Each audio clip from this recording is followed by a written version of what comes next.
Así que voy a hacer un repaso breve de lo que estudiamos anoche. ¿Qué profecía estudiamos anoche para los que estuvieron? La profecía de Daniel, el capítulo 7. Vamos a repasar los eventos importantes de Daniel 7. En primer lugar tenemos un león. ¿Qué representa el león? Babilonia.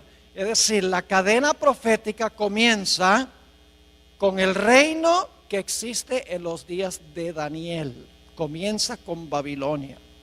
Luego entonces tenemos un oso. ¿Qué representa el oso? Los medos y los persas que conquistan a Babilonia. Luego tenemos un leopardo. ¿Qué representa el leopardo? Grecia, que conquista al reino de los medos y los persas. Luego tenemos una cuarta bestia espantosa y terrible, que tiene dientes de hierro, que lo conecta con Daniel 2, a donde tenemos las piernas de hierro. Y dice que esta bestia desmenuza, destroza, pisotea todo lo que consigue por el camino. Y esta cuarta bestia tiene 3 etapas consecutivas de dominio. ¿Cuáles son esas 3 etapas de dominio que tiene esta cuarta bestia? En primer lugar, la cuarta bestia gobernando por un periodo sin cuernos. Eso lo estudiamos anoche. La mayoría del tiempo de este cuarto reino, el reino existe sin cuernos. Pero luego, hacia el final de su periodo de dominio, en la cabeza de esta cuarta bestia le salen ¿qué? Le salen 10 cuernos. Y luego cuando los 10 cuernos están completos, en medio de los 10 sale un cuerno pequeño, un cuerno pequeño. Ahora, nosotros estudiamos anoche qué representa todo esto. La cuarta bestia representa el imperio romano, sin cuernos. El imperio romano fue un imperio no dividido durante la mayor parte de su existencia. El imperio romano desde el año 168 a.C. hasta el año 476 después de Cristo fue un solo reino unido. Pero en el 476 el imperio romano se había dividido en 10 reinos como resultado de las invasiones de las tribus bárbaras en lo que hoy es Europa occidental. Y luego, cuando estaban esos reinos completos, se levantó el cuerno pequeño que anoche identificamos como Roma papal, el papado, no la iglesia católica. Es un error decir que el cuerno pequeño representa la iglesia católica, no, representa el papado.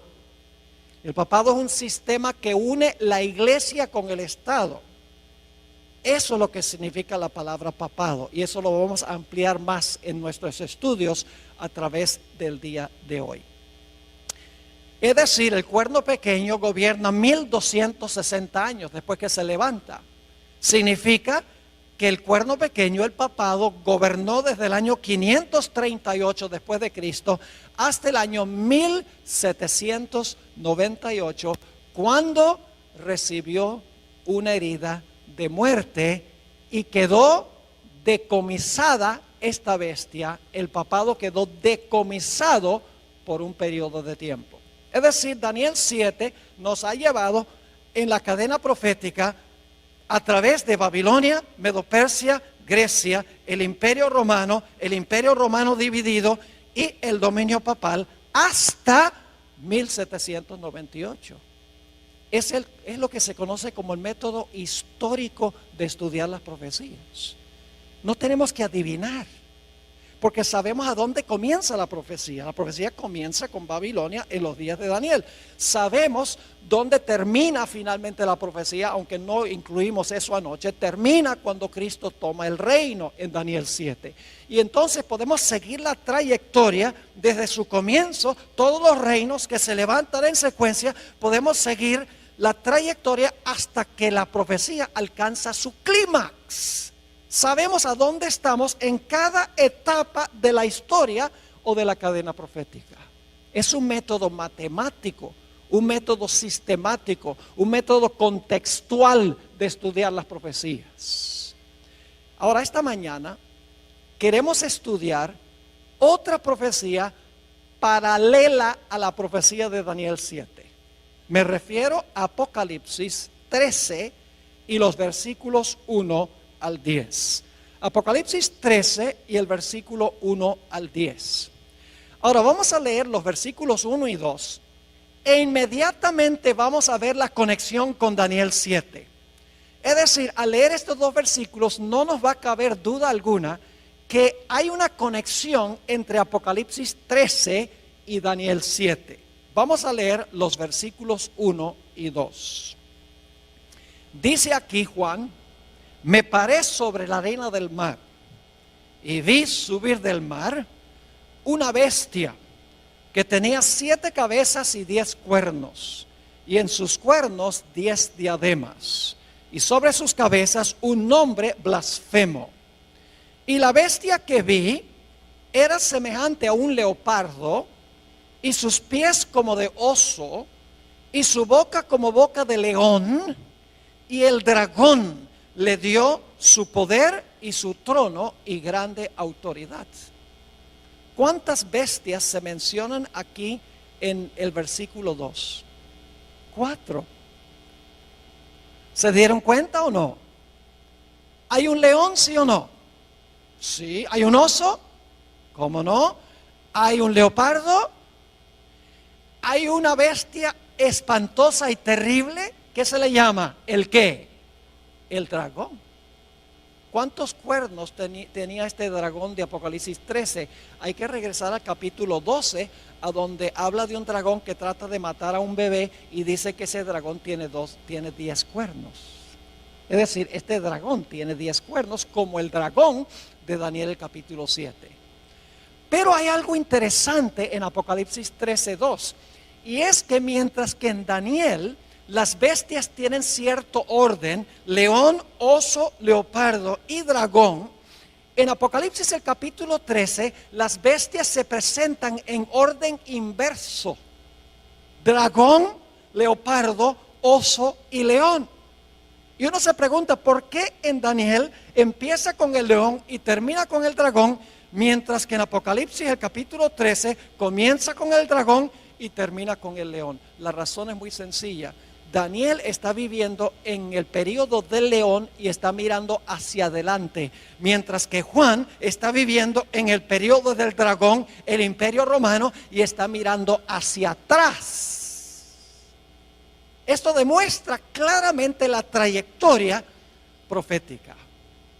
Ahora, hay un punto crucial que quiero recalcar, y es que la bestia de Apocalipsis 13 representa lo mismo que el cuerno pequeño.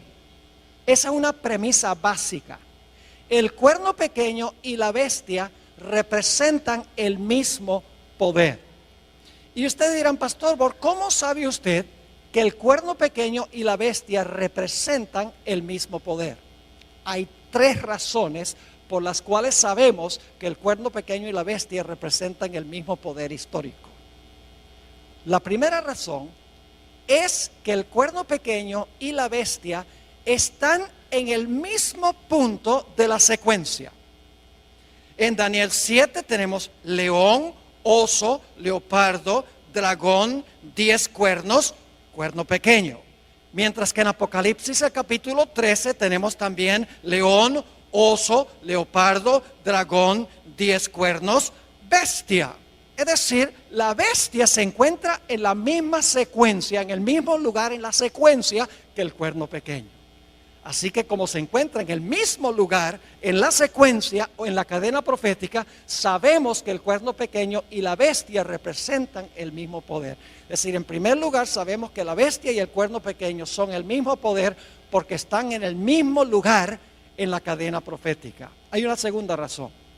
La segunda razón es que el cuerno pequeño y la bestia desempeñan las mismas actividades, tienen las mismas características. Ustedes recuerdan que el cuerno pequeño dice que persiguió a los santos del Altísimo. Dice también que el cuerno pequeño habló blasfemias contra el Altísimo y pensó que podía cambiar ¿qué? La ley de Dios. Ahora en Apocalipsis 13, si van conmigo, Apocalipsis 13 y el versículo 7, fíjense lo que se dice de la bestia. Dice, y se le permitió hacer guerra contra los santos y ¿qué? Y vencerlos. ¿La bestia hizo lo mismo que el cuerno pequeño, sí o no? ¿Persiguieron ambos a los santos? Claro que sí. Ahora noten Apocalipsis 13 y el versículo 5, la primera parte. Dice, también se le dio boca que hablaba grandes cosas y blasfemias. ¿La bestia hablaba blasfemias, sí o no? ¿El cuerno pequeño habló blasfemias? Claro que sí. Es decir, que el cuerno pequeño y la bestia desempeñan las mismas acciones. Ahora ustedes dicen, ¿dónde está en Apocalipsis 13 el cambio de la ley? Aparentemente no aparece en Apocalipsis 13, pero sí aparece. En Daniel 7 dice que el cuerno pequeño pensó que podía cambiar la ley. Y nosotros sabemos que ese cambio en la ley primordialmente fue el cambio del día de reposo del sábado al domingo. Ahora yo pregunto, en Apocalipsis 13, ¿qué va a imponer la bestia que se levanta de la tierra? Va a imponer la marca de la primera bestia. La marca de la bestia es el cambio que hizo la bestia ¿en qué? En la ley de Dios. Es decir, al final de la historia, los Estados Unidos, vamos a encontrar, va a imponer la marca, va a imponer el cambio en la ley que hizo el cuerno pequeño durante los 1260 años. En segundo lugar, la razón por la cual sabemos que el cuerno pequeño y la bestia representan el mismo poder es porque desempeñan las mismas acciones. La tercera razón por la cual sabemos que el cuerno pequeño y la bestia representan el mismo poder es que ambos gobiernan el mismo periodo de tiempo. Noten Apocalipsis 13 y la última parte del versículo 5. Dice, también se le dio boca que hablaba grandes cosas y blasfemias, y se le dio autoridad para actuar ¿cuánto tiempo? 42 meses. Inmediatamente alguien dice, ese no es el mismo periodo de tiempo, porque el cuerno pequeño gobernó por tiempos, la mitad de un tiempo. Aquí dice que la bestia gobernó por 42 meses. No es lo mismo. Claro que es lo mismo. Se expresa en forma distinta. Anoche vimos que tiempos, la mitad de un tiempo son ¿cuántos años? 3 años y medio. ¿Cuántos días tiene el año bíblico? 360. ¿Quiere decir que iba a gobernar cuánto tiempo? 3 años y medio por 360 da ¿cuánto? 1260. Ahora, si el año bíblico tiene 360 días, ¿cuántos días tiene el mes bíblico? 30. Y dimos evidencia para eso anoche. Ahora, 42 meses multiplicado por 30 días, cada mes, ¿cuánto nos da? 1260 días. Y por si acaso todavía no lo creen, en Apocalipsis 12 claramente dice que la mujer tuvo que huir al desierto porque estaba siendo perseguida y tuvo que huir por 1260 días. 3 formas de comprobar lo mismo. Tiempo es la mitad de un tiempo, 42 meses y 1260 días. Y días representan ¿qué? Años en las profecías. Así que sabemos por 3 razones que el cuerno pequeño y la bestia son lo mismo. Número 1, están en el mismo lugar en la secuencia o en la cadena profética. Número 2, desempeñan las mismas actividades y tienen las mismas características. Número 3, gobiernan durante el mismo periodo de tiempo. Y ustedes dicen, pastor, ¿por qué está enfatizando tanto que el cuerno pequeño y la bestia son lo mismo? Porque Apocalipsis 13 agrega detalles en cuanto al futuro del cuerno pequeño que no están en Daniel 7. Apocalipsis 13 expande lo que está en Daniel 7. Nos da una etapa final del cuerno pequeño que no se encuentra explícitamente en Daniel el capítulo 7. El dominio del cuerno pequeño en su primera etapa terminó en el año 1798. En Apocalipsis 13:10 encontramos una descripción de la terminación de los 1260 años. Dice allí, si alguno lleva en cautividad, va en cautividad. Si alguno mata a espada debe ser muerto. Aquí está la paciencia y la fe de los santos. Cuando terminaron los 1260 años, la Biblia dice que el poder que había llevado cautivo, ahora fue cautivo. El poder que había matado con la espada, ahora es muerto con la espada. Cautiverio y espada son el castigo de la bestia que gobernó durante un periodo de 42 meses. Ahora, ¿qué significa que este poder que llevaba en cautiverio iba a ir en cautiverio? Generalmente, como adventistas, nosotros decimos que el cautiverio representa el hecho de que el Papa Pío VI fue llevado cautivo a Francia, a donde murió en exilio. Generalmente le aplicamos esto específicamente a un papa. Pero mis hermanos y hermanas, esto tiene una explicación mayor.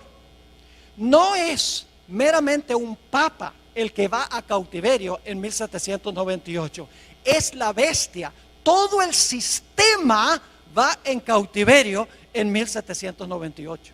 No solamente un papa individual. Ahora, en unos momentos vamos a ampliar más lo que significa que la bestia fue llevada cautiva en 1798 y que recibió una herida de la espada.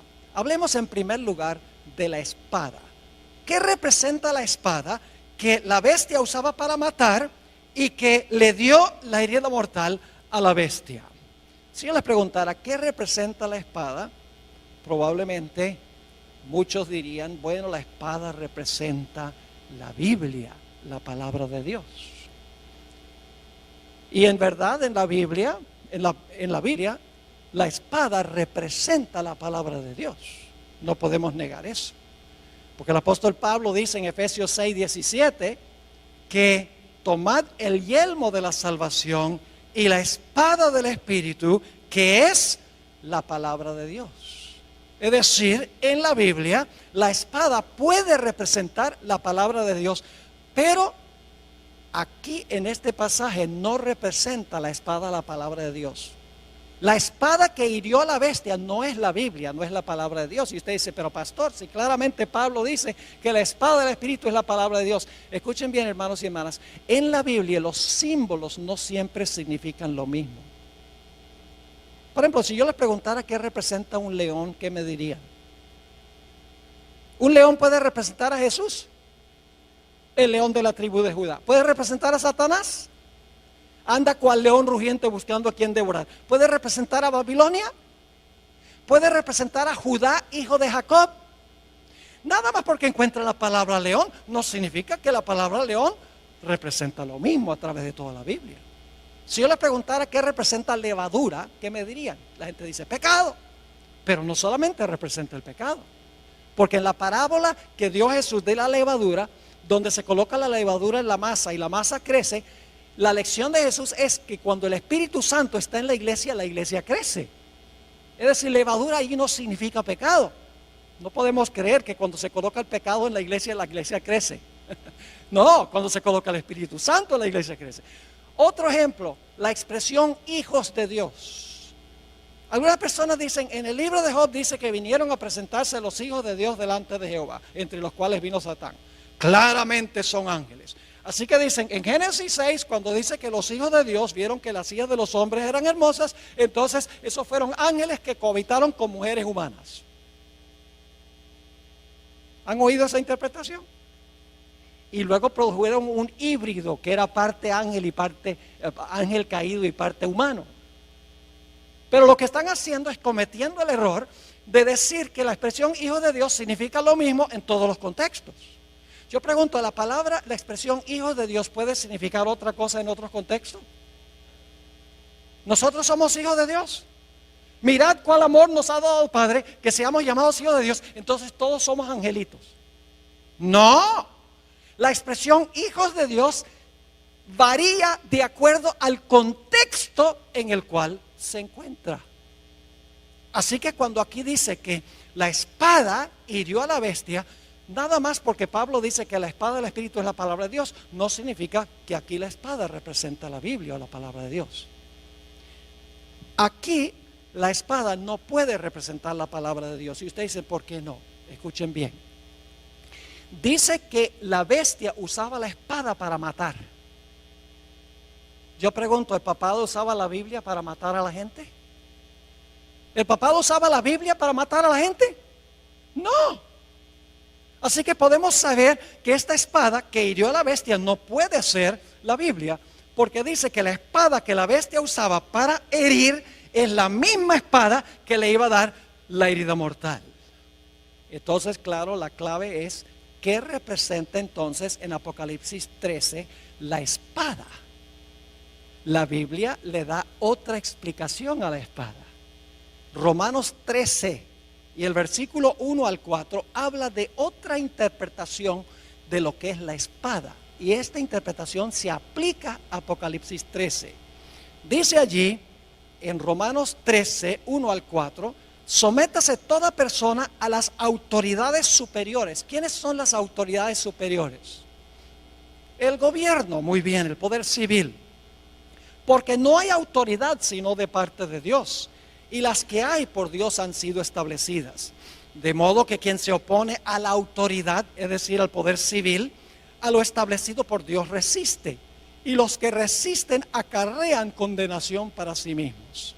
Porque los magistrados, ahí está hablando del gobierno, porque los magistrados no están para infundir temor al que hace el bien, sino al malo.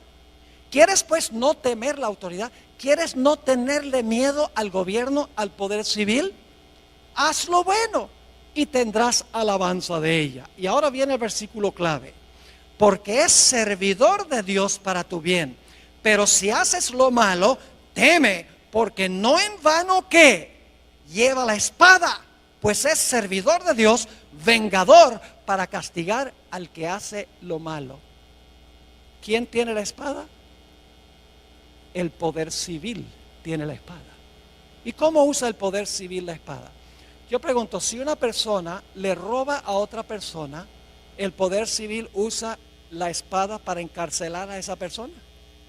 ¿Cómo no? En algunos estados, como Texas, si un individuo es culpable de asesinato, el poder civil usa la espada para ejecutar el decreto de muerte contra esa persona. ¿Cómo no? La espada significa la capacidad que tiene el poder civil para castigar violaciones del Código Civil. Usa la espada para castigar a los que violan el Código Civil, que violan las leyes legítimas del gobierno. No es la Biblia, es la capacidad de castigar violaciones del Código Civil. Es decir, la espada la posee el poder civil. La iglesia tiene su espada. ¿Y cuál es la espada de la iglesia? La Biblia. ¿Y cómo usa la iglesia su espada? Cualquiera que no está de acuerdo, le cortan la cabeza. Estoy hablando sarcásticamente. No. En el día postero tendrán que arreglárselas con Dios. Pero la iglesia se le ha dado la espada, y la espada la usa predicando el evangelio. Yo estoy usando la espada ahora. Pero el poder civil también tiene su espada. Y la espada es la capacidad de castigar violaciones del Código Civil que disturbian el orden social o la paz de la sociedad, la propiedad, la vida, la reputación, etcétera.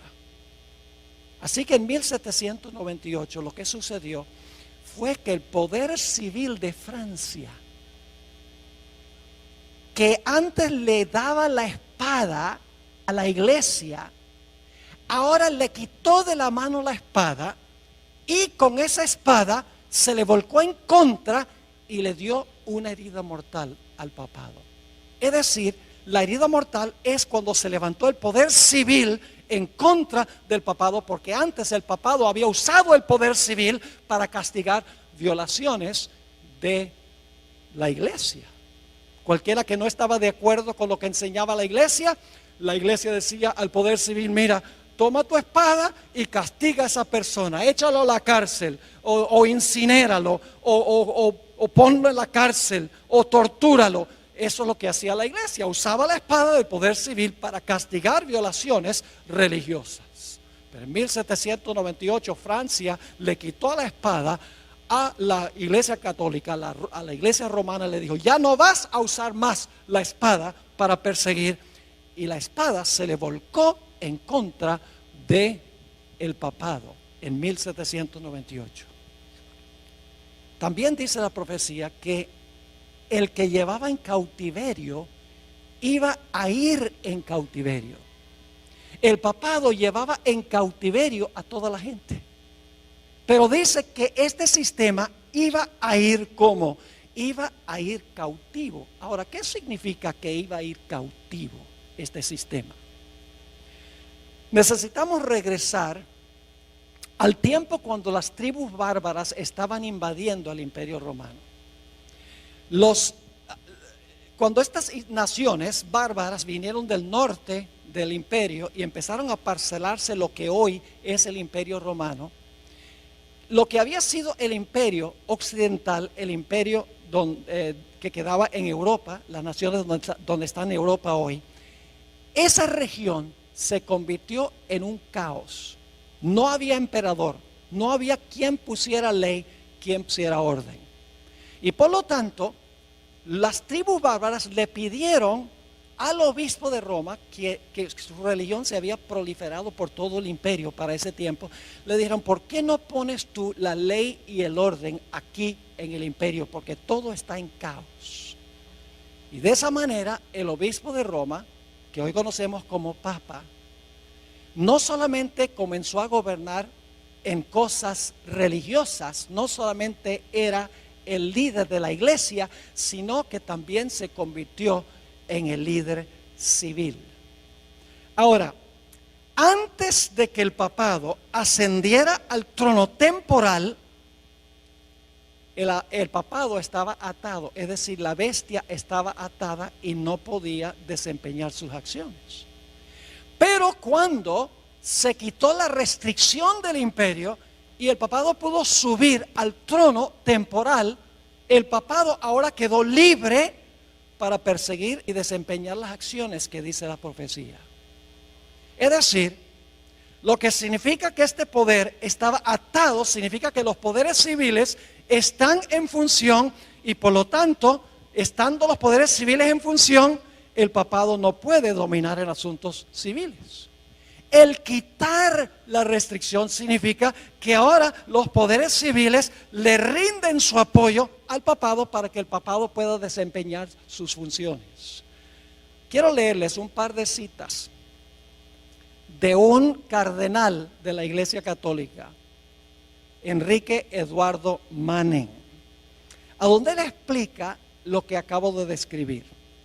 Dice lo siguiente: cuando las tribus bárbaras, y yo no sé si vamos a tener esto en la pantalla para que la gente pueda ver esta cita, tal vez no la vamos a tener, pero voy a leerlo de todas maneras. Dice que cuando las tribus bárbaras invadieron el imperio, escuchen bien, los pontífices se hallaron solos porque ya no había emperador. Como la única fuente del orden, la paz, la ley y la seguridad.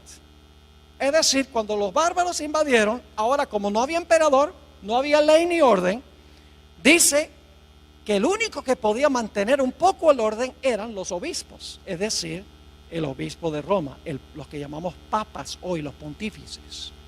Y ahora escuchen cómo se describe esto.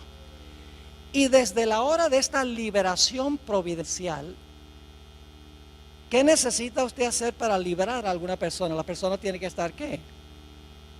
La persona tiene que estar cautiva, ¿verdad? Si se va a librar es porque está cautiva. Es decir, cuando el Papa asciende, dice esto, para establecer orden en el imperio, no solamente religioso, sino civil, dice, desde la hora de esta liberación providencial, cuando por intervención divina se le cayeron las cadenas de las manos al sucesor de Pedro. Es decir, cuando ahora el papado no solo gobierna en asuntos religiosos, sino en asuntos civiles, dice que se le caen las cadenas de las manos al sucesor de Pedro, porque antes estaba ¿qué? Encadenado. Como una vez habían caído de las suyas, ningún soberano ha reinado en Roma, sino el vicario de Jesucristo. En otra cita, Manning dice lo siguiente: el papado esperó hasta el momento propicio en que Dios rompiera sus ¿qué?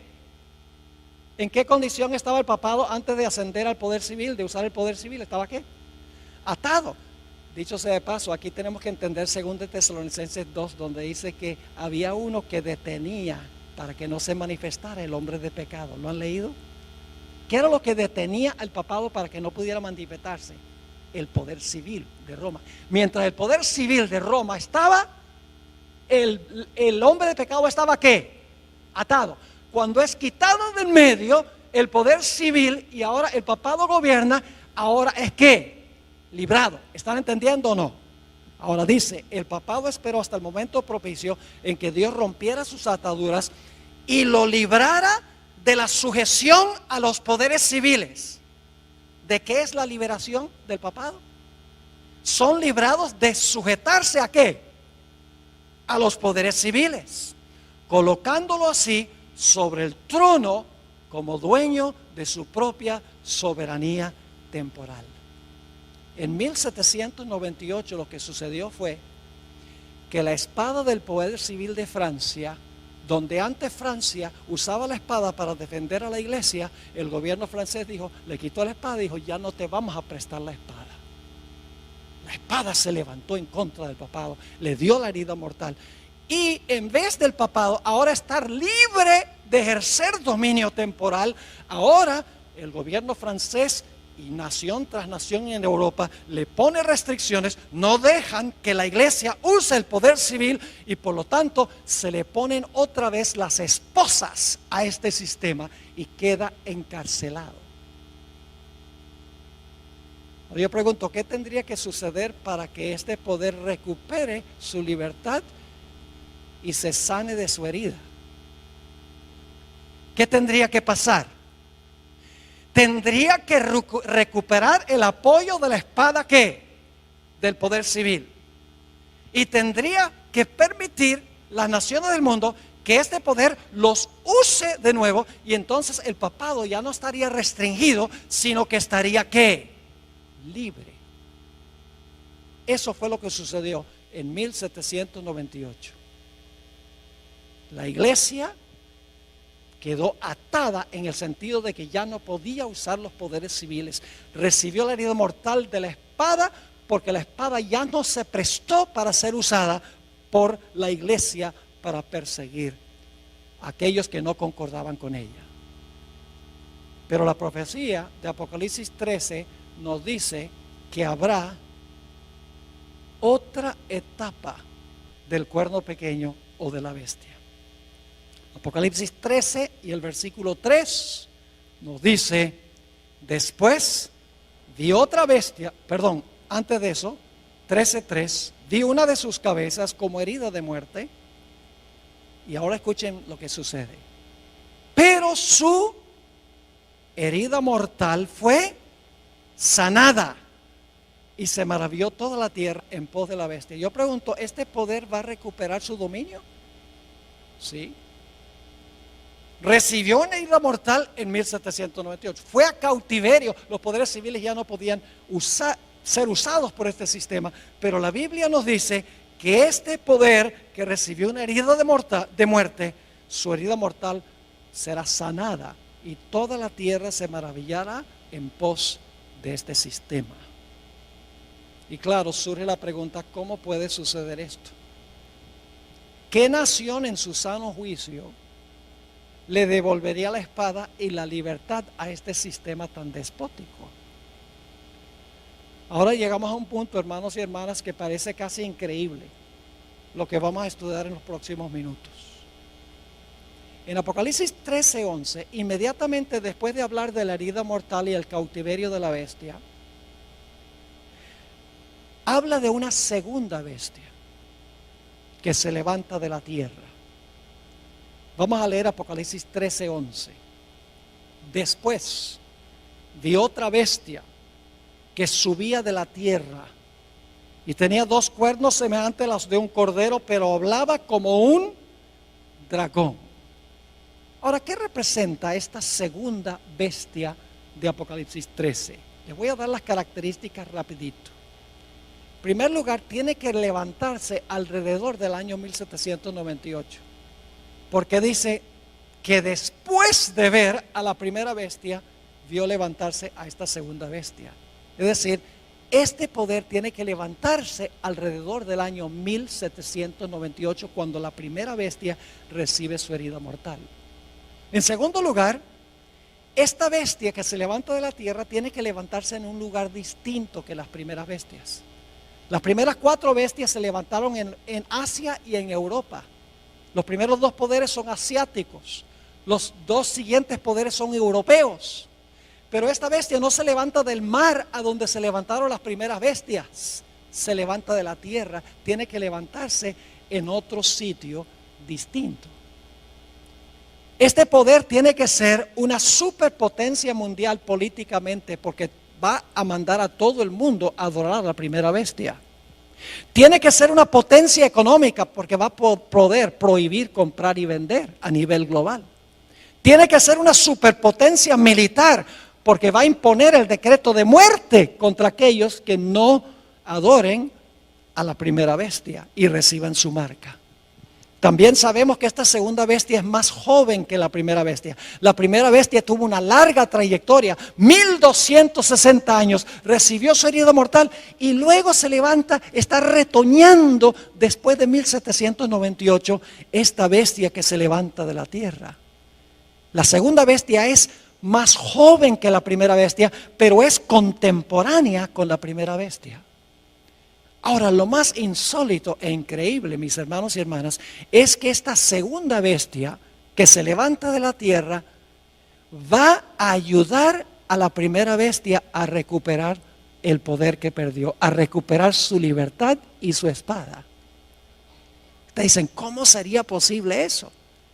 Que esta nación, porque una bestia representa una nación, que se levanta alrededor del año 1798, una superpotencia económica, política, militar, que no se levanta ni en Asia ni en Europa, que esa nación lo que va a hacer es ayudar a la primera bestia a recuperar la espada y a salir de la cárcel.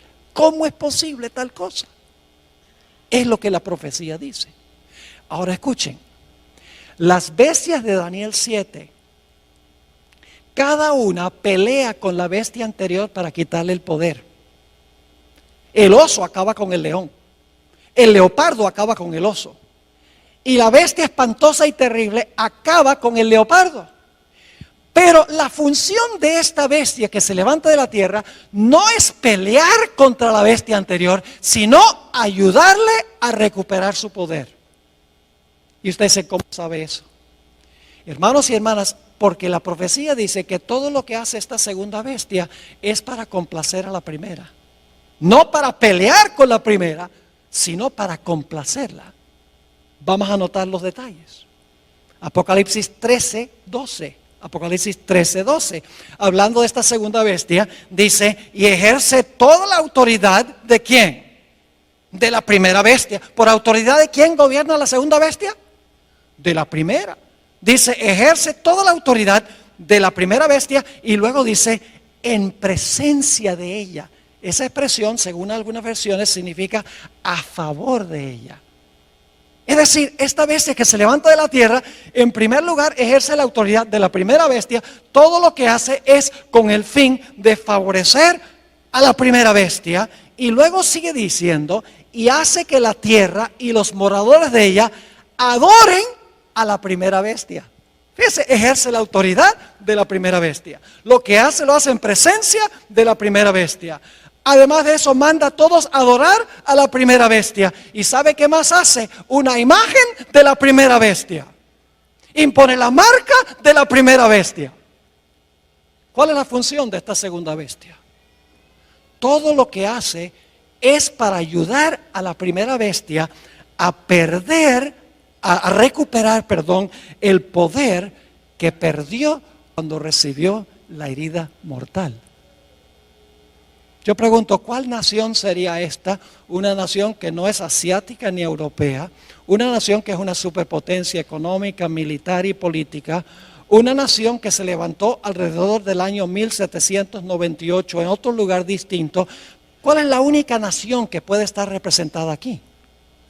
No cabe duda, las características indican claramente que esta nación representa a los Estados Unidos de América.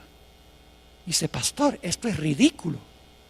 Usted está diciendo que los Estados Unidos, que incorporó en su constitución la libertad civil y religiosa, que le va a devolver al papado su libertad y le va a brindar otra vez la espada del poder civil para perseguir a los que no están de acuerdo con lo que enseña y practica la iglesia. Pastor, eso es ridículo. Nunca podría pasar en este país de la libertad. Yo pregunto, ¿en qué se parece un cordero a un dragón? En nada. Esta es una bestia contradictoria. Porque mientras que tiene dos cuernos como de cordero, ¿qué hace? Habla como dragón. Ahora necesitamos dedicar unos minutos a hablar de la característica principal que yo veo aquí que necesitamos entender. Los dos cuernos como de cordero que tiene esta bestia. La bestia esta representa a los Estados Unidos. Las características son demasiado claras. Y dice que esta bestia tiene dos cuernos como de cordero. Ahora la pregunta clave es, ¿qué representan los dos cuernos como de cordero? El paralelo más cercano que tenemos se encuentra en Daniel 8. Así que vamos a Daniel 8, el capítulo 8 y el versículo 3. Ahí encontramos un carnero. ¿Y cuántos cuernos tiene el carnero? Dos cuernos tiene el carnero. Es una sola nación, porque es un solo carnero. Pero ese solo carnero tiene ¿qué? Tiene dos cuernos.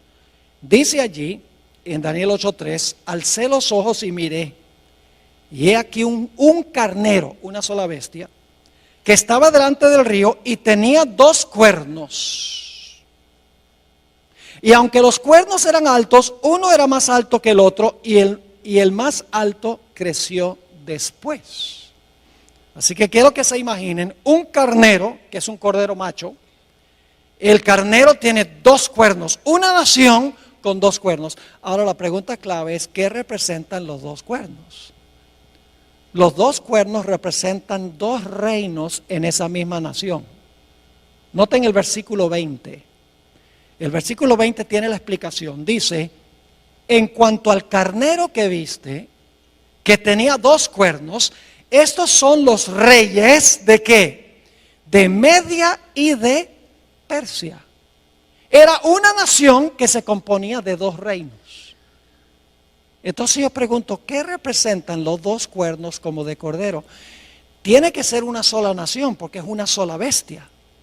Pero como tiene dos cuernos como de cordero, debe ser una nación que se compone de dos ¿qué? De dos reinos, porque los cuernos representan reinos. Usted no puede decir que los 10 cuernos en la cabeza del dragón son reinos. Y los dos cuernos aquí en la cabeza del carnero son reinos. Pero en Apocalipsis 13, entonces los dos cuernos no son reinos. Cuernos en cabeza de bestia son reinos. Es decir, esta bestia de Apocalipsis 13 es una sola nación, una sola bestia, pero en esa nación existen lado a lado dos reinos. Y lo importante que queremos notar es que son dos cuernos como de cordero. Son dos reinos, los mismos dos reinos que reconoció Jesús, el Cordero de Dios, porque la palabra cordero aparece 29 veces en Apocalipsis y siempre se refiere a Jesús. Es decir, los dos cuernos representan los dos reinos que reconoció Jesús, el Cordero de Dios. E inmediatamente nos preguntamos, ¿cuáles dos reinos reconoció Jesús, el Cordero de Dios? La Biblia lo dice. Mateo 22, versículo 19 al 21. Mateo 22 y el versículo 19 al 21. Aquí Jesús claramente dijo que representan los cuernos. le traen una moneda del tributo a Jesús y le dicen, ¿debemos devolverle los taxes a César, sí o no? Y fíjense lo que dice Jesús: mostradme la moneda del tributo. Y ellos le presentaron un denario.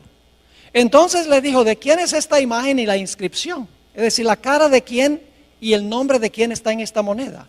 Le dijeron, de César. Y les dijo, dad pues a César lo que es de César y a Dios lo que es de Dios. ¿Cuántos reinos reconoció Jesús, el Cordero de Dios? 2. El de César sería el poder, ¿qué? Civil. Y el de Dios sería lo que llamamos la iglesia. Es decir, los 2 reinos que reconoció Jesús es el reino de la iglesia y el reino del Estado. ¿Deben estar juntos o separados? Separados. Por ejemplo, ¿qué obligación financiera tenemos nosotros con la iglesia? El diezmo. ¿Y qué obligación financiera tenemos con el poder civil?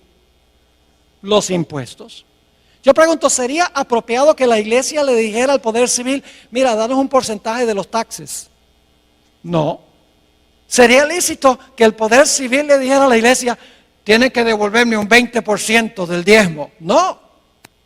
Cada reino funciona en su propia esfera, separado uno del otro.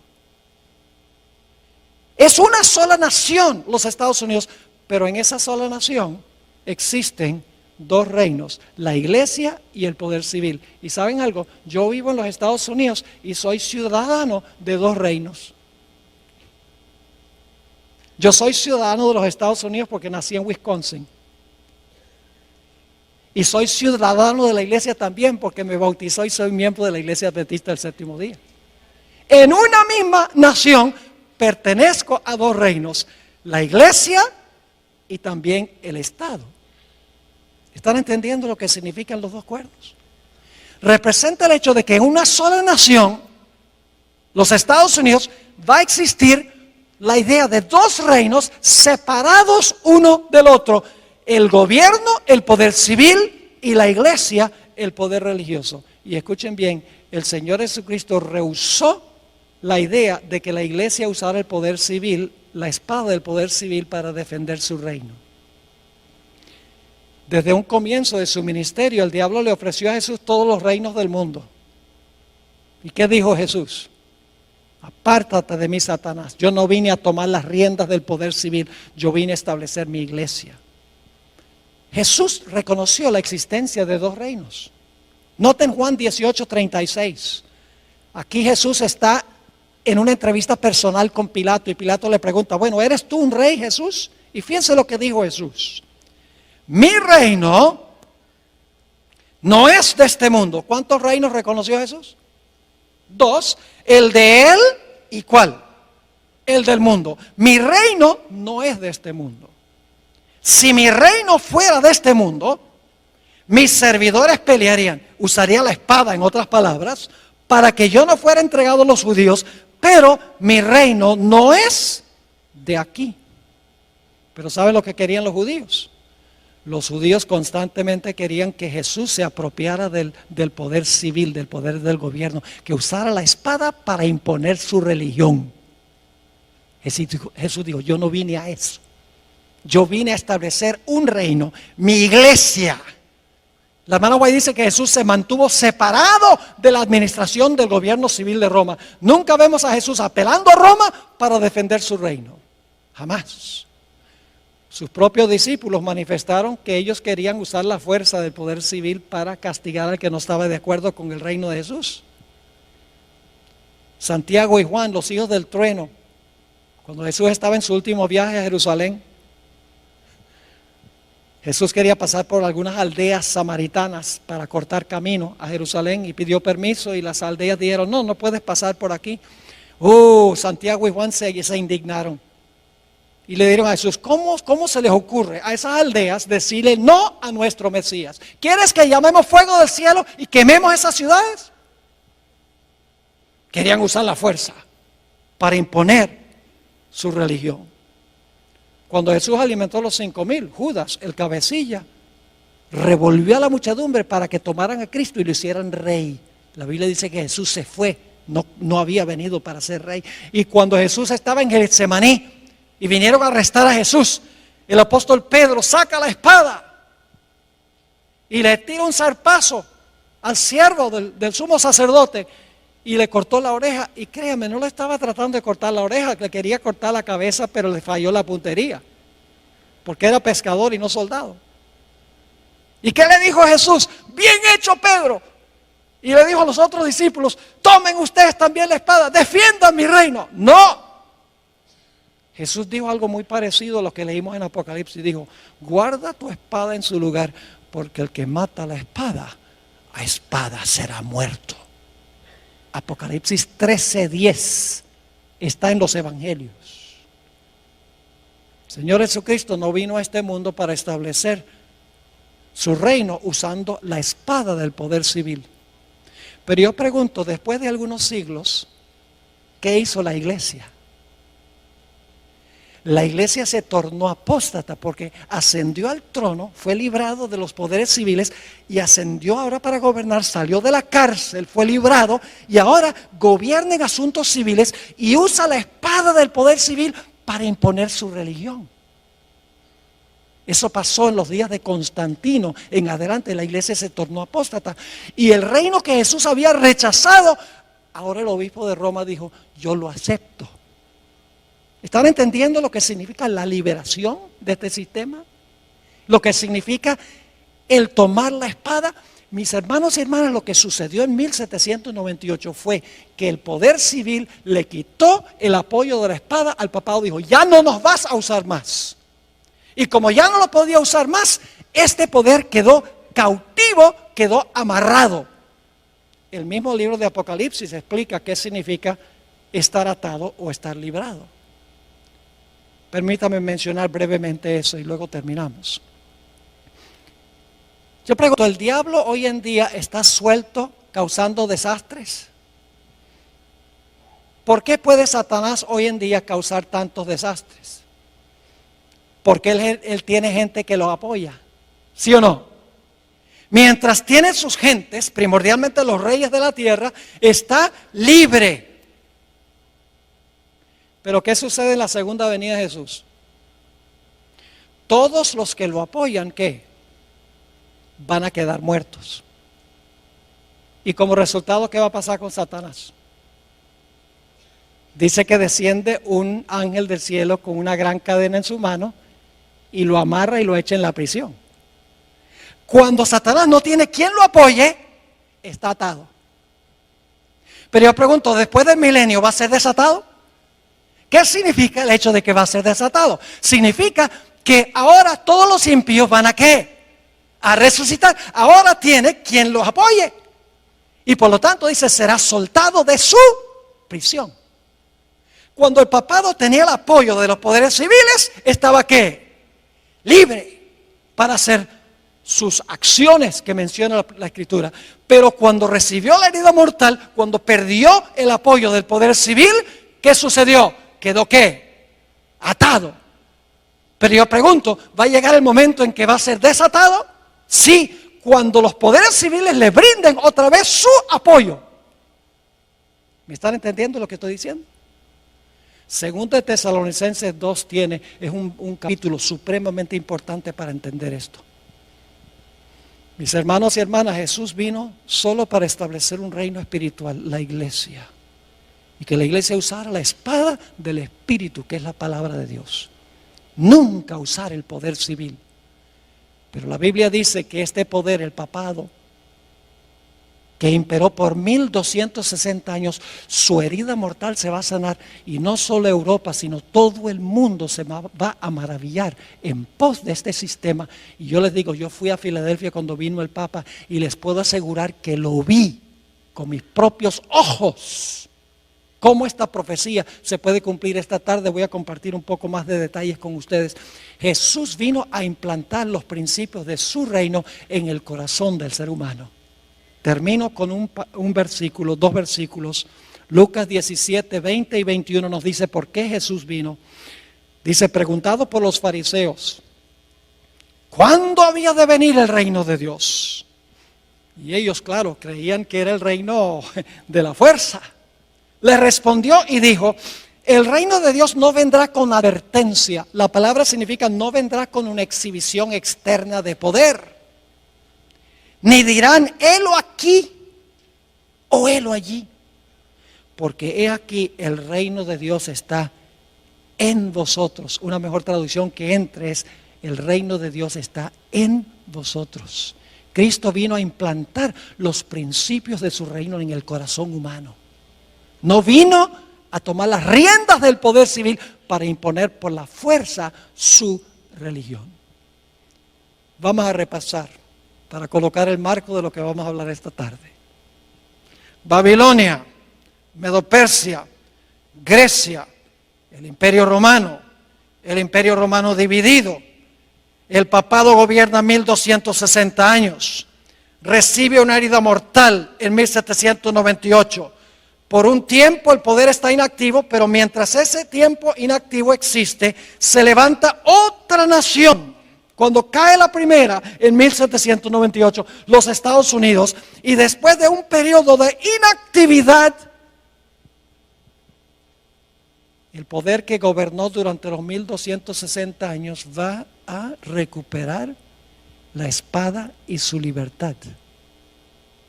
¿Dónde estamos en la cadena profética? Dígame usted, ¿dónde estamos en la cadena profética? Hermanos y hermanas, nosotros estamos ahora en la terminación del periodo de la herida mortal. El próximo evento, el evento final en la cadena profética, es cuando este sistema recupere la espada y la libertad. Y hoy hay señales que demuestran que eso está sucediendo. Bajo el pretexto del cambio climático, podría presentarles un tema de 1 hora nada más sobre eso. ¿Han oído ustedes del proyecto 2030 de las Naciones Unidas? Esto no es sensacionalismo, esto lo han puesto en forma escrita.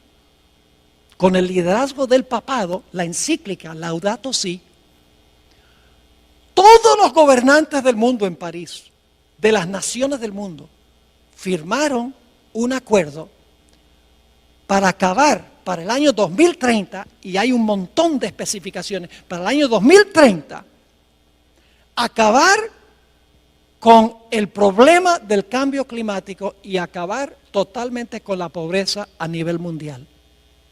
Y el que está detrás de eso es el Papa Francisco I. Todo el mundo, todos los reyes de la tierra están siguiendo la agenda de la Iglesia romana, como que han olvidado la historia. Nuestro propio presidente Barack Obama desconoce estas cosas, porque han olvidado la historia, ya sea voluntariamente o ya sea porque ignoran la historia. La Biblia dice que la van a repetir. Nosotros tenemos una función, hermanos y hermanas, y es proclamar estas cosas. Porque la gente está inquieta, la gente no sabe qué está pasando, la gente sus corazones están angustiados de temor, porque no saben para dónde va todo esto. La iglesia adventista sabe para dónde va todo esto. Ay de nosotros si nosotros no compartimos este mensaje con la gente que está buscando paz y tranquilidad en su vida. ¿Le quedó claro lo que estudiamos? Gloria a Dios. Ahora esta tarde lo que vamos a hacer en el primer tema, creo que es a las 3 de la tarde, le voy a comprobar, leyendo citas de los fundadores constitucionales de los Estados Unidos, a donde ellos vez tras vez en sus escritos dicen: lo que caracteriza a esta nación es que hay dos reinos, la iglesia y el Estado, separados uno del otro. Lo dice la primera enmienda a la Constitución de los Estados Unidos. Ahí están los dos cuernos como de cordero. En la misma Constitución de los Estados Unidos están los dos cuernos. Y en los escritos de George Washington, está en los escritos de Benjamin Franklin, está en los escritos de James Madison, de Thomas Jefferson, de Juan Adams. Todos se refieren a estos dos cuernos, libertad civil y libertad religiosa, separando la iglesia del Estado. El papado dice: no, lo que tenemos que hacer es unir la iglesia con el Estado. Eso es lo que hace que el papado sea papado. Es que es capaz de unir la iglesia con el poder civil para imponer por la fuerza su religión y sus prácticas. Quiero aclarar que no me estoy refiriendo aquí a las personas que pertenecen, individuos que pertenecen a esta iglesia. Yo creo que usted ama a Jesús, le sirve lo mejor que puede de acuerdo al conocimiento que tiene. Esto no es un ataque contra personas que están dentro de este sistema. Que la gente desconoce esto. Pero Dios llama a esa gente a salir de ese sistema una vez que conocen la verdad. Oremos. Padre Celestial, gracias te damos por la claridad de la cadena profética. No tenemos que especular, ni adivinar, ni conjeturar, ni sensacionalizar. Todo está en su orden exacto, como ha sucedido y sucederá. Padre, no es suficiente conocer estas cosas. Necesitas, a través de tu Santo Espíritu, que nuestra vida espiritual se caliente. Que sintamos este celo por proclamarle al mundo estas grandes verdades. Para que puedan tener una relación más estrecha contigo y puedan formar un carácter a prueba de fuego. Gracias te damos, Señor, por el privilegio de estar en este lugar tan cómodo. Pronto este privilegio terminará. Ayúdanos, Señor, en estos tiempos de relativa prosperidad a aprovechar los privilegios que tú nos concedes y a cumplir nuestra responsabilidad. Gracias, Padre, por habernos acompañado y por acompañarnos esta tarde. Te lo pedimos en el precioso nombre de nuestro Señor y Salvador Jesús. Amén. Amén.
Sau cơn mưa đêm em đã làm gì giờ? Khói thuốc lăn lành mi giờ. Anh chỉ muốn một đêm này không ngày ai đâu mà nên see. Yeah, yeah, em muốn là quê mà sao mà em đã còn đi nhưng mà 30.